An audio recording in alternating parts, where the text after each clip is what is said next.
an extract from my favourite book. But what about all the miracles, the healings, raising people from the dead? Doesn't that prove that Jesus was God? You know, more than human? No, it proves that Jesus is truly human.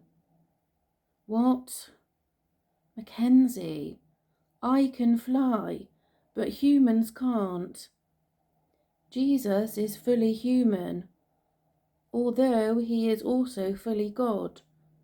He has never drawn upon his nature as God to do anything.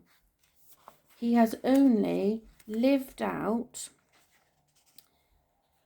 of his relationship with me,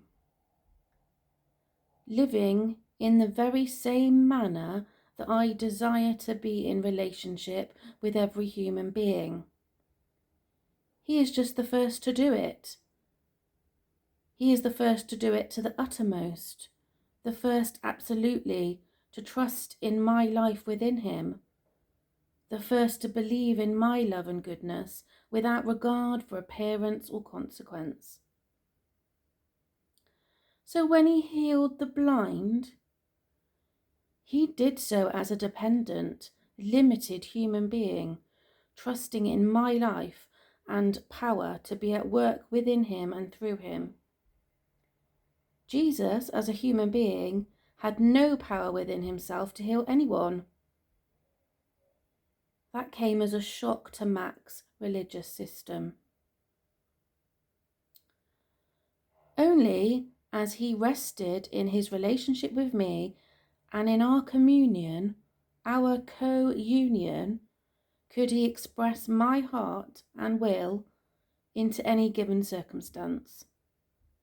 So when you look at Jesus and it appears that he's flying, he really is flying, but what you are actually seeing is me, my life in him. That's how he lives and acts as a true human, how every human is designed to live, out of my life. A bird is not defined by being grounded, but by his ability to fly. Remember this, humans are not defined by their limitations, but by the intentions that I have for them, not by what they seem to be, but by everything it means to be created in my image. Mac felt the onset of information overload, so he pulled up a chair and sat down. This would take some time to comprehend. So does this mean that you were limited when Jesus was on earth? I mean, did you limit yourself only to Jesus? Not at all. Although I have only been limited in Jesus, I have never been limited in myself. There's that whole Trinity thing, which is where I get kind of lost. Papa laughed, a long, rich belly laugh that made Mac want to join in. She set the little bird down on a table next to Mac, turned to open the oven, and gave the pie that was baking a quick little look. Satisfied that everything was fine, Papa then pulled up a chair alongside them. Mac looked at the little bird, who amazingly was content to just sit there with them. The absurdity of it all gave Mac a chuckle. To begin with, that you can't grasp the wonder of my nature is actually rather a good thing. Who wants to worship a God who can be fully comprehended? Not much mystery in that.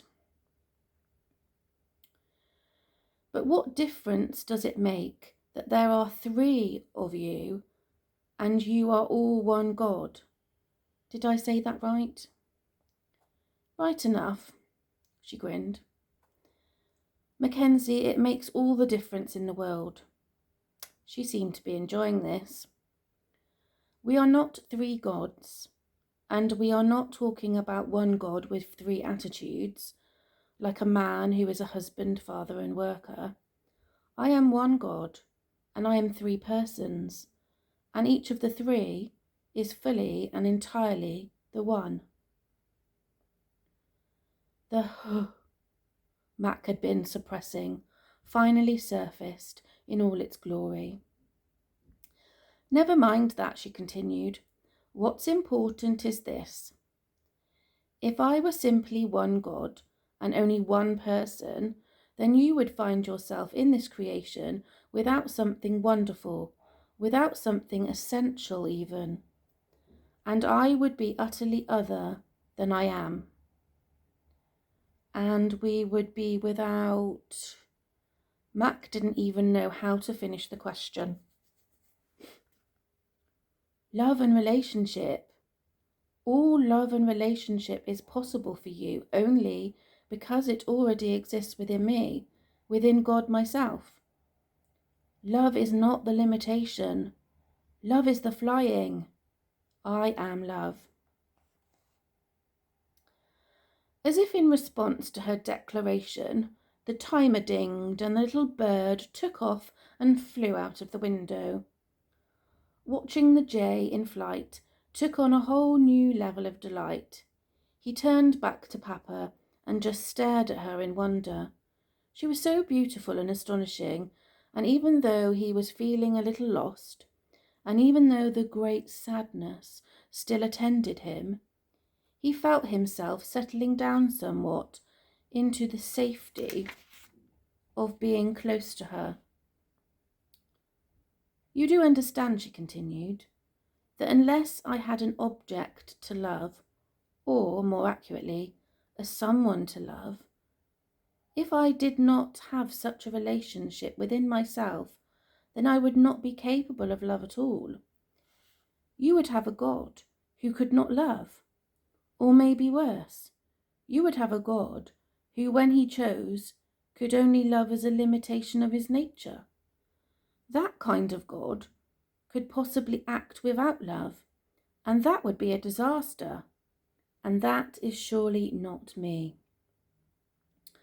With that, Papa stood up, went to the oven door, pulled out the freshly baked pie and set it on the counter, and turning around as if to present herself, said, "The God who is, the I am, who I am, cannot act apart from love." Mac knew what he was hearing, as hard as it was to understand, was something amazing and incredible. It was as if her words were wrapping themselves around him, embracing him and speaking to him in ways beyond just what he could hear. Not that he actually believed any of it, if only it were true. His experience told him otherwise. This weekend is about relationship and love. Now, I know you have a lot you want to talk to me about, but right now you'd better go and wash up. The other two are on their way in for supper. She began to walk away, but paused and turned back. Mackenzie, I know that your heart is full of pain and anger and a lot of confusion. Together you and I will get around to that sometime whilst you're here. Together you and I will get around to some of that whilst you're here. But I also want you to know there is more going on than you could imagine or understand, even if I told you. As much as you are able, rest in what trust you have in me, no matter how small. Okay? Mac had lowered his head and was looking at the floor. She knows, he thought. Small. His little must be barely to the right of none. Nodding in agreement, he looked up and noticed again the scars on her wrists. Papa, Mac finally said, in a way that felt very awkward, but he was trying. Yes, honey. Mac struggled for the words to tell her what was in his heart. I'm so sorry that Jesus had to die. She walked around the table and gave Mac another big hug. I know you are, and thank you. But you need to know that we aren't sorry at all. It was all worth it. Isn't that right, son? She turned to ask her question of Jesus, who had just entered the cabin. Absolutely. He paused and then looked at Mac. And I would have done it, even if it were only for you. But it wasn't, he said with an inviting grin. Mac excused himself and found the bathroom, where he washed his hands and his face and tried to collect himself. Buy the book. It's good.